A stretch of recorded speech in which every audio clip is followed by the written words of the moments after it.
kita, yaitu mengenai mengerikan air sungai berwarna pekat akibat tercemar. Nah, ini terjadi di Jawa Tengah. Ya. Pertama, tanggapan saya mengenai berita tersebut sebagai seorang kriminalisis, tentu saja menurut saya hal itu tidak seharusnya dilakukan oleh pabrik roti tersebut. Menurut saya pabrik tersebut tidak memperhatikan lingkungannya, tidak memperhatikan ekosistem yang akan terjadi apabila membuang limbah tersebut, jika tidak memperhatikan beberapa analisis yang seharusnya memang diperlakukan. Nah, kemudian menurut saya itu analisis apa saja yang harus dilakukan untuk menentukan limbah pabrik roti tersebut. Menurut saya analisis yang dilakukan untuk menentukan limbah pabrik tersebut yaitu pertama itu ada 3 ya pengolahannya, yaitu primer, sekunder, tersier.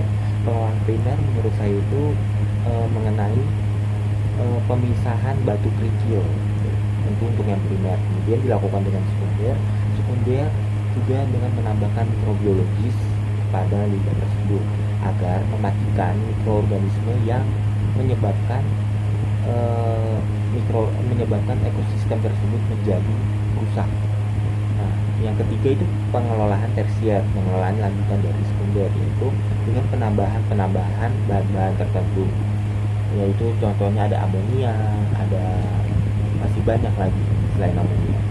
Dan kemudian sama mungkin ini saya melihat dari untuk pabrik tekstil, saya melihat jurnal dari PT Sukun Tekstil Kudus, yaitu dari mahasiswa Fakultas Teknik jurusan Teknik Sipil dan Perencanaan di UNY, Universitas Negeri Yogyakarta. Di sini dia membahas sama untuk pabrik tekstil juga seharusnya dilakukan pengolahan primer, sekunder, tersier, kemudian dilanjutkan dengan penentuan kadar BO, BOD, terus COD, BO, disulfid oksigen, dan kadar TSS, TDS. Itu menurut jurnal yang ada di mahasiswa tersebut.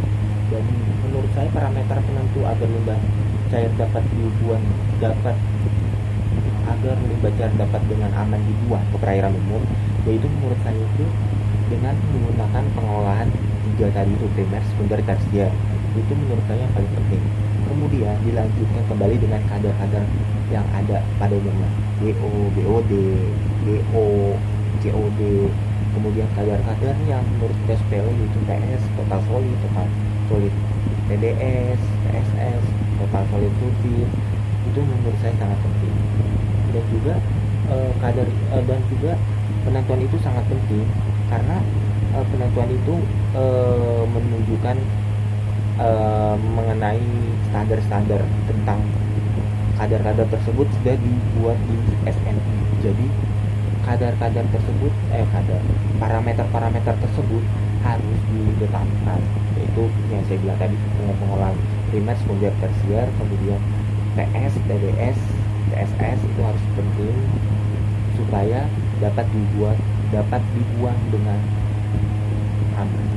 Sekian dari saya. Terima kasih. Selamat siang.